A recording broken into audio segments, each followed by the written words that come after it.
Pneumonia actually एक infection है। सबसे पहला चीज क्या होगा ना, निमोनिया एक हमारे पास इन्फेक्शन है। अब सवाल है इन्फेक्शन किस चीज का। तो ये इन्फेक्शन एक्चुअली होता है ज्यादातर केस में लंग्स का होता है, मतलब सांस लेने में प्रॉब्लम होना, छींक होना वगैरह, ये सब इसके सिम्टम्स जो होता है। सो ये ऐसा इन्फेक्शन होता है जो बैक्टीरिया से भी हो सकता है, ये हम लोग का वायरस से भी हो सकता है, एंड साथ में हमारे पास किससे ना, ये फंगाई से भी हो सकता है ना। ये चीज को हम लोग कैसे डायग्नोसिस करते हैं, मतलब अगर किसी को अगर न्यूमोनिया हो गया है तो हम लोग ये डायग्नोसिस कैसे करेंगे, पता कैसे करेंगे।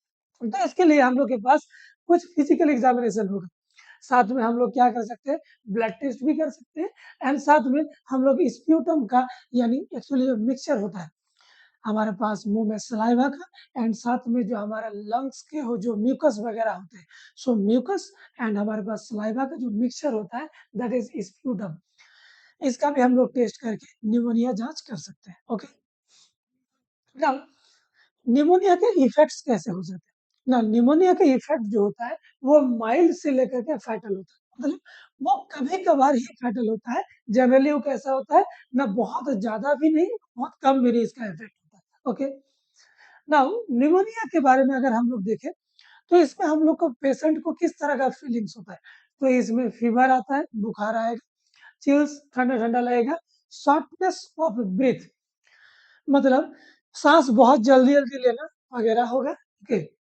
इन साथ में हमारे पास क्या होगा ना, चेस्ट पेन होगा।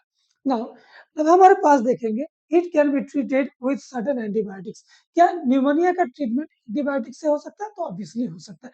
सो ये हमारे पास मोटा मोटी एक एक पॉइंट ऑफ व्यू हुआ निमोनिया के बारे में कि ना, निमोनिया हमारे पास ऐसा इन्फेक्शन होता है जो लंग्स में होता है, बैक्टीरिया, फंगस, वायरस वगैरह से ये होता है।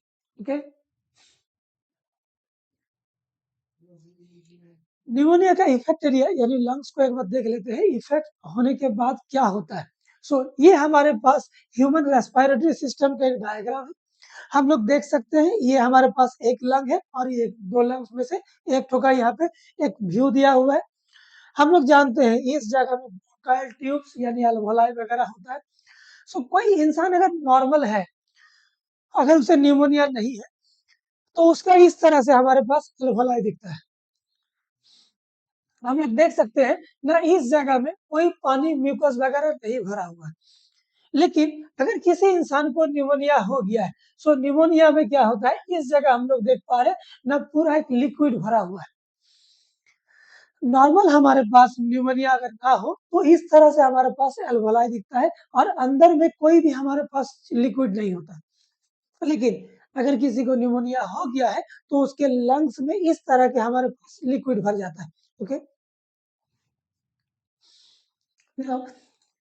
कुछ साइंस और सिम्टम्स हमारे पास क्या होते हैं निमोनिया के, उनको हम लोग थोड़ा सा एक बार डिटेल में देख लेते हैं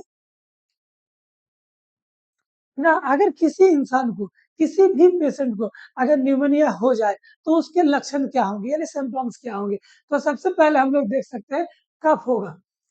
अब ये कफ कैसा होता है, ग्रीनिश भी हो सकता है, येलो अनइवन ब्लडी म्यूकस भी इससे निकल सकता है। मतलब जब कफ करेगा तो जो म्यूकस होगा वो हो सकता है ग्रीनिश, येलो, इवन क्या हो सकता है, खून भी आ सकता है म्यूकस से। नाउ इसमें बुखार आएगा, पसीना आएगा, एंड साथ में क्या होगा, कप-कपी सा ठंडा आएगा। नाउ इसमें सांस लेने में क्या होगा, बहुत तेज-तेज सांस लेगा, and rapid and swallow breathing, बहुत तेज गति से वो सांस लेगा, एंड साथ में क्या होगा, स्वेलो ब्रीथिंग का मतलब सांस फूलने लगेगा। Okay, sharp and stabbing chest pain होगा, एंड साथ में एपेटाइट। एपेटाइट का मतलब होता है नेचुरल डिजायर फॉर फूड, मतलब किसी इंसान का जो प्राकृतिक इच्छा शक्ति होता है कोई चीज खाने का, that is called appetite. Appetite में लॉस होगा, लो एनर्जी, साथ में हमारे पास क्या होगा, मानसिक थकान भी होगा। फैटिक का मतलब थकान होता है। इसके बाद हमारे पास होगा न्यूसिया होगा। न्यूसिया का मतलब एक तरह का बेचैनी होना, निद्रा नहीं आना वगैरह। वॉमिटिंग हो सकता है, स्पेशली इन स्मॉल चिल्ड्रन, ज्यादातर केस में बच्चों में होता है। नाउ कंफ्यूजन होगा, मतलब क्या होगा, दिमाग अस्थिर हो सकता है, और खास करके ये किन में होता है, ओल्डर पीपल को होता है। सो ये हमारे पास कुछ सिम्टम्स हो गए निमोनिया के।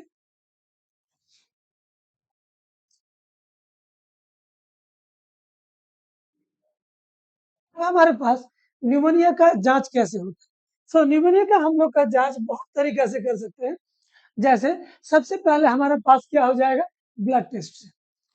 किसी भी पेशेंट का हम लोग ब्लड टेस्ट से आसानी से पता कर सकते हैं उसका ना इन्फेक्शन हुआ है या नहीं हुआ। Okay, chest x-ray, chest x-ray से हम लोग ये देख सकते हैं कि लंग्स कितना ज्यादा इफेक्टेड हुआ है या नहीं। पल्स ऑक्सीमेट्री से, पल्स ऑक्सीमेट्री से हम लोग क्या कर सकते हैं ना, ब्लड में ऑक्सीजन लेवल का जांच करके भी हम लोग पता कर सकते हैं कि किसी को निमोनिया हुआ है या नहीं हुआ है।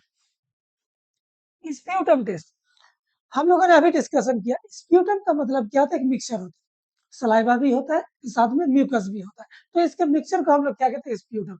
स्प्यूटम जब हमारे पास कोई इंसान डीपली कफ करेगा, जो स्प्यूटम निकलेगा उससे भी हम लोग जांच करके पता कर सकते हैं कि उसे निमोनिया हुआ है। अब हमारे पास हो गया सीटी स्कैन। अब यहाँ पे जो पेशेंट होगा उसका चेस्ट को सीटी स्कैन करके भी हम लोग पता कर सकते हैं कि उसे निमोनिया हुआ है या नहीं।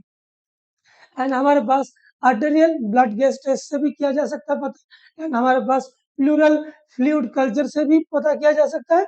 एंड हमारे पास क्या है ना, ब्रोंकोस्कोपी भी है। ब्रोंकोस्कोपी में क्या होता है, इसमें सब प्रोसीड्यूर होता है जिसमें लंग्स का जो एयरवेज होता है उसका जांच होता है, और इससे हम लोग इजीली डिटेक्ट कर सकते हैं कि किसी को निमोनिया हुआ है या नहीं हुआ है। नाउ कौन कौन से हमारे पास वैक्सीन अवेलेबल है, न्यूमोनिया से लड़ने के लिए हमारे पास कौन कौन से वैक्सीन है, कौन से नहीं।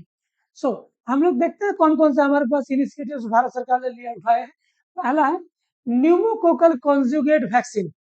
ये हमारे पास साल 2017 में न्यूमोकोकल कॉन्जुगेट वैक्सीन का भारत सरकार ने शुरुआत किया है।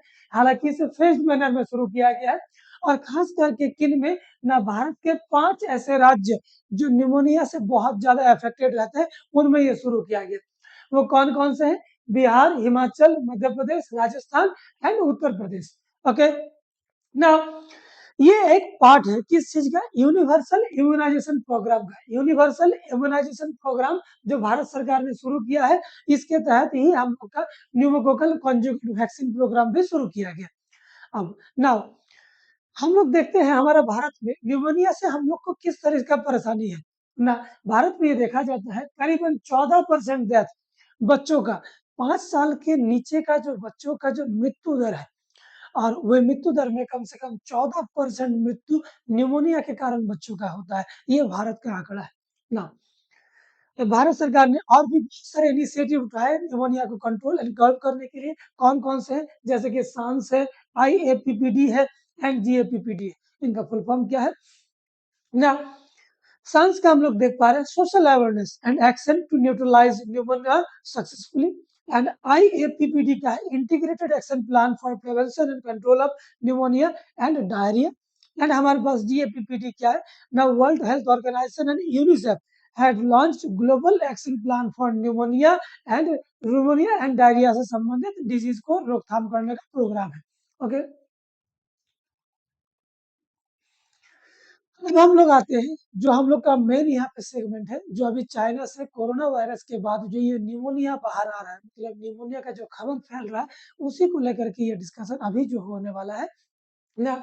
देखिए, ये ऐसे खबर आ रहा है, एक मिस्टीरियस इन्फ्लुएंजा, यहाँ पे देख पा रहे हैं, ये मिस्टीरियस इन्फ्लुएंजा लाइक हमारे पास जो निमोनिया के सिम्टम्स वाले बीमारी पूरी तरह से चाइना के स्कूली बच्चों को दिखाया जा रहा है, हो रहा है। सो इसको नाम क्या दिया गया है, इसे नाम दिया गया वॉकिंग निमोनिया। अब ये वॉकिंग निमोनिया जो भी आया है चाइना में, ज्यादातर छोटे छोटे बच्चों को, यानी स्कूल जाने वाले 5 से 15 साल के बच्चों को ये देखा जा रहा, हो रहा है। अब चाइना किस तरह से इसको काउंटर बैलेंस कर रहा है ना, चाइना कह रहा है कि जो भी यहाँ पे हम लोग के पास मेडिकल एक्सपर्ट्स है, वो ये कह रहा है कि ये जो हमारे पास वॉकिंग निमोनिया है, ये या तो माइकोप्लाज्मा निमोनिया से, जो कि एक कॉमन बैक्टीरियल इन्फेक्शन है, ये हो रहा है, या फिर इसमें और कुछ छोटे मोटे वायरसेस के बारे में, जैसे हमारे पास क्या है, रिनो वायरस के बारे में बात हो रहा है। लेकिन चाइना इस चीज को पूरी तरह से नकार रहा है कि ये सार्स वायरस कोरोना वायरस का हिस्सा नहीं है। सार्स का मतलब severe acute respiratory syndrome corona virus, मतलब अभी जो चाइना में जो वॉकिंग निमोनिया चल रहा है, ये वॉकिंग निमोनिया ना सार्स कोरोना वायरस के कारण नहीं, ये एडिनो वायरस के कारण हो रहा है, जिसको कहेंगे माइकोप्लाज्मा न्यूमोनिया के कारण हो रहा है। ओके, अब ऐसे में सवाल उठेगा, चाइना का ये जो हमारे पास निमोनिया है, इसको वॉकिंग निमोनिया क्यों कहते हैं? वॉकिंग निमोनिया होने के पीछे कारण है कि इसका जो सिम्पटम्स है, वो माइल्ड है। माइल्ड का मतलब क्या है? ना बहुत ज़्यादा सिम्पटम्स नहीं होता है। किसी इंसान को अगर ये निमोनिया होता है, तो उसे हॉस्पिटलाइज़ करने का कोई ज़रूरत नहीं है, वो नॉर्मल काम कर सकता है, बेसिक मेडिसिन लेकर के भी। ओके? जिसमें बेड का कोई ज़रूरत नहीं है, हॉस्पिटलाइज़ेशन करने का कोई ज़रूरत नहीं है और ये ज़्यादातर देखा जा रहा है, जो लोगों को किसी को एक बार हो जा रहा है, तो अगर कॉन्टैक्ट में आ रहा है, तो कॉन्टैक्ट के कारण बहुत ज़्यादा फैल रहा है। तो ये चाइना में स्कूल में क्यों हुआ है? ना चूँकि स्कूल में तो बच्चों का कॉन्टैक्ट तो हमेशा होता रहता है, तो इसी के कारण क्या होता है ना, चाइना में ये स्कूल्स में ज़्यादा देखा जा रहा है, ये बच्चों में ज़्यादा देखा जा रहा है। और चूँकि ये एसिम्प्टोम एटिपिकल निमोनिया है, एटिपिकल निमोनिया का मतलब कि इसके सिम्पटम्स जो भी है, वो बहुत ज़्यादा माइल्ड है, मतलब क्या सेवियर नहीं है, बहुत खतरनाक नहीं है, ये चाइना सरकार बोल रहा है। हुँ। ये ट्रांसमिशन कैसे कर रहा है? ये जो वॉकिंग निमोनिया हम लोगों ने देखा, ये ट्रांसमिशन कर रहा है ना कफिंग से, स्नीजिंग से, टॉकिंग से एंड साथ में क्लोज़ कॉन्टैक्ट करने से भी हो रहा है। सिम्पटम्स ये जो वॉकिंग निमोनिया है, इसमें आपका कफ हो रहा है, बहुत लंबा समय तक कफ हो रहा है, खाँसी हो रहा है वगैरह, फीवर भी रह रहा है, ना बुखार वगैरह भी है। सोर थ्रोट का मतलब होता है ना गला खराश होना, खराब होना, हेडेक, माथा दर्द करना, साथ में नाक बहना, ईयर पेन, आँखों में जलन करना, ये दर्द हो रहा है और कभी-कभार क्या हो रहा है, चेस्ट में भी पेन हो रहा है कफिंग के कारण। इसका ट्रीटमेंट क्या हो रहा है, कुछ एंटीबायोटिक्स लिया जा सकता है, जिससे ये ठीक हो जाता है। ना भारत सरकार क्या कर रहा है, निमोनिया से लड़ने के लिए अभी तक भारत सरकार ने क्या टारगेट रखा है?